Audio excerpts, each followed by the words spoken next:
ઠાકોર સમાજ જય વેલનાથ બાપા। હવે મારા ઠાકોર સમાજને એક નમ્ર વિનંતી છે કે અત્યારે આ સોના ચાંદીના ભાવ બધા આસમાન પહોંચ્યા છે, તો એના માટે કંઈક આપણે ઠાકોર સમાજ જાગૃત થાવી।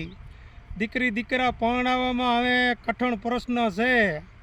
જો કંઈક દહ ગામના આપણે ઠાકોર સમાજ ભેગા થઈ અને કંઈક એવો નિર્ણય કરવી કે ભાઈ હાર ન લેવો, દોરો ન લેવો, પછી બૂટી લેવી તો નાની લેવી, મોટી ન લેવી, નકર મોટી બૂટી લઈશું, હાર લઈશું, દોરા લઈશું તો 8-10 લાખ રૂપિયા ઘરાણાના થાય તો નાના ઉના માણસો બિચારા કેમ દીકરા દીકરી પરણાઈ શકશે।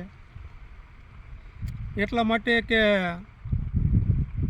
નાની બૂટી લેવી, પછી ચાંદીમાં મોટું ઘરાણું જવા દેવી અને નાના સડા લેવી, એક હોમ લેવી અને નાકની સૂંક લેવી, આટલું વસ્તુ લેવાની આપણે સામા સગા પાસેથી આગ્રહ રાખવી। બાકી મોટા ઘરાણાને હવે જતા કરવી, થોડુંક પરિવર્તન લાવવી। નકર જો ખેડૂત હશે એને જમીન વેચવાનો વારો આવશે અને ગરીબ હશે એને ગામમાં ખોરડા વેચવાનો વારો આવશે।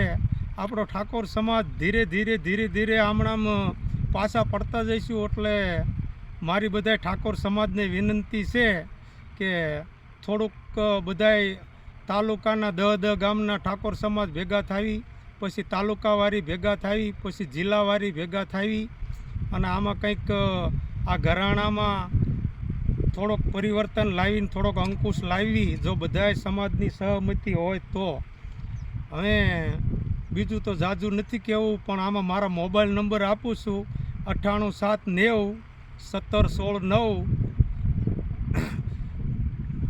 આ નંબર જો તમને વિડીયો સારો લાગે અને આ મેં બોલ્યો એ પરામર્શ જો ગમતો હોય તો મને ફોન કરજો।